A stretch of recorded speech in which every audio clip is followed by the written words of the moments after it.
This video is for the project submission of Genus Olympiad 2021. My project number is 4139, and my project dealt with the occurrence of antibiotic-resistant genes in the Schuylkill watershed.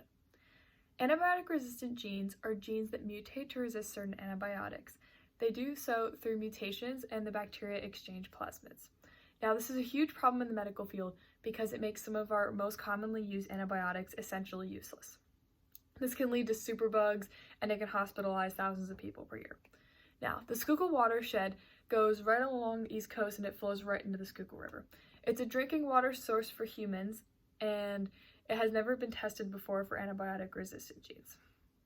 So, for my study, I decided that I should test the Schuylkill watershed and its many tributaries for antibiotic-resistant genes. I tested for resistance to sulfonamide, vancomycin, and methicillin.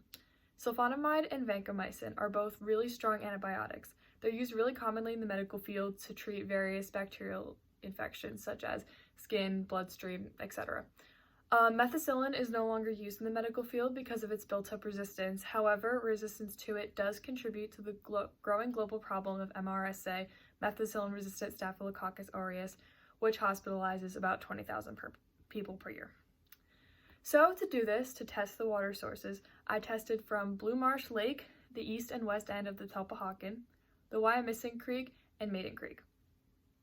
So I took 2 liters of water from each of those places. I refrigerated them. Then I decided to purify the water using 5 micrometer syringe filters. So I filtered the water through the syringe to get all the isolates out and make it more concentrated. Then I extracted DNA using the Lucigen DNA extraction method, which combined a solution and indicator, 0.25 microliters of that with 0.25 microliters of my purified water, and that extracted and concentrated the DNA from the samples. Next, I took that and I put it inside of a quantitative PCR. Now, PCR amplifies regions of DNA. You put in these things called primers, and whatever you're looking for, which in my case was antibiotic-resistant genes, if the samples that you put in match the primers, it will keep extending, and then you will know that you got positive results.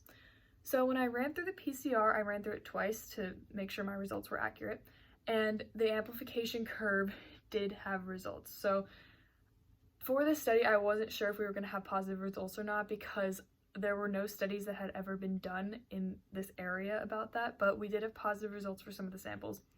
So 80% of the samples were resistant to methicillin, and 20% were resistant to sulfonamide. So talking about these results, methicillin resistance was kind of expected considering MRSA is such a huge superbug. It's a big topic. That isn't a really large problem because MRSA is well known. There are treatments for it, but it still does kill some people per year.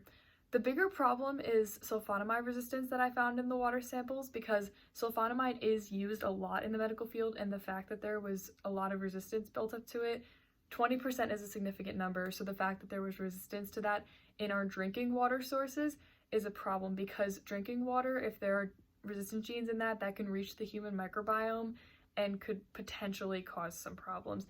There's no specific evidence backing that up, but there are a lot of studies that suggest that that could be an issue.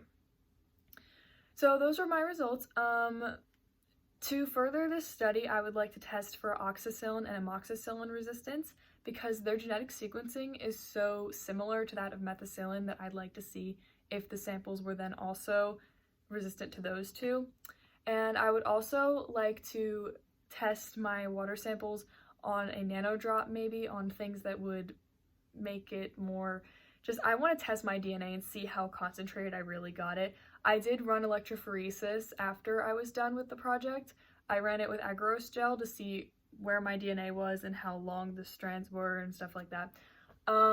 It was pretty concentrated, but I want an exact number, so that's just how I would like to expand on that.